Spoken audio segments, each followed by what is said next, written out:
তো এই যে বাজারে গেছিলাম, এখন বাজার থেকে কিনে এনেছি কি দেখো, চিংড়ি মাছ। আজকে বাজার থেকে এটা কিনে এনেছি, চিংড়ি মাছ।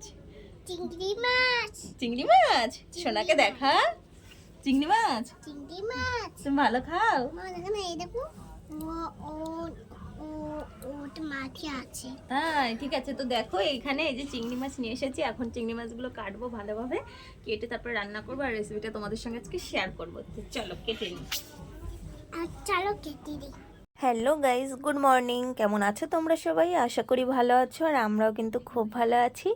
তো গুড্ডি রনি চ্যানেলে তোমাদের সবাইকে জানাই স্বাগত। তো এই যে দেখতেই পেলে সকালবেলা চলে গেছিলাম মাছ আনতে, আর নিয়ে এসেছি চিংড়ি মাছ, আর এনেছি মাছের মাথা। তো মাছের মাথাগুলো আগে ধোয়া হয়ে গেছে, এখন আমি চিংড়ি মাছগুলো আস্তে আস্তে কেটে নিচ্ছি। কাটতেও কিন্তু ভয় করছে, চিংড়ি মাছের মাথাগুলো দেখেই কেমন ভয় ভয় লাগছে, কিন্তু তবুও কেটে আনিনি, যেহেতু আমার তো কাটতেই হবে। তো চলো আমি কাটতে লাগি, আর তোমরা ভিডিওটা কন্টিনিউ করতে লাগো।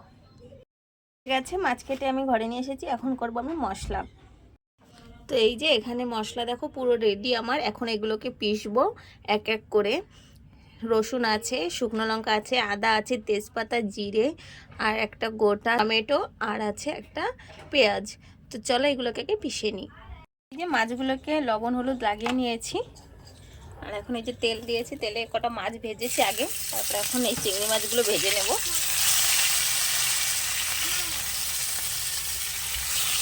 তো অনেকে কিন্তু এই চিংড়ি মাছের খোসাগুলো ছাড়িয়ে নেয়, আমি কিন্তু এই চিংড়ি মাছের খোসাগুলো ছাড়াইনি। ছোট হলে মানে ছাড়িয়ে নিতাম, যেহেতু বড় আর মাথা থেকে সব কিছু বেরিয়ে যাবে, এই জন্য আমি এগুলোকে মানে ছাড়াইনি চিংড়ি মাছের খোসাগুলো।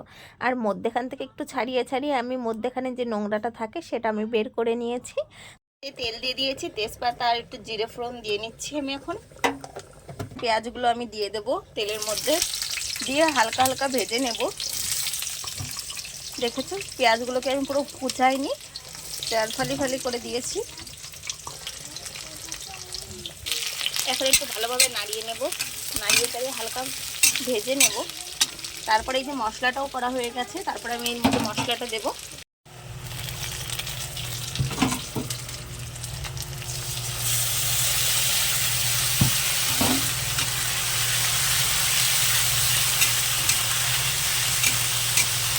এরপরে আমি দিয়ে দেব লবণ আর হলুদটা।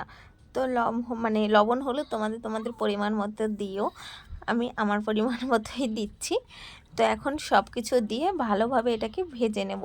আর যে গ্রাইন্ডারে আমি জিরে লঙ্কা আদা রসুন পেস্ট করেছিলাম, সেটার মধ্যে অল্প সামান্য জল দিয়ে এখন দিয়ে দিলাম কড়াইয়ের মধ্যে, দিয়ে এখন ভালোভাবে কষিয়ে ওর মধ্যে আমি জল দিয়ে দিচ্ছি। তো এই যে জল দিয়ে এবার যখন জলটা ফুটবে, তখনই আমি চিংড়ি মাছগুলো দেবো। তো এই যে ঝোলটা ফুটে গেছে দেখতেই পাচ্ছ, আমি তার মধ্যে ভাজা চিংড়ি মাছগুলো দিয়ে নিলাম, দিয়ে একটু নাড়িয়ে আমি এর মধ্যে ঢাকা দিয়ে দেব। তো আমার এই চিংড়ি মাছ রান্নার রেসিপিটা তোমাদের কেমন লেগেছে অবশ্যই কিন্তু আমাকে কমেন্ট করে জানিও। আমাদের কিন্তু খেতে দারুণ লেগেছিল। আর যারা আমাদের চ্যানেলে নতুন দেখছো অথচ ফলো করোনি, তারা কিন্তু অবশ্যই আমাদের চ্যানেলটিকে ফলো করে দিও।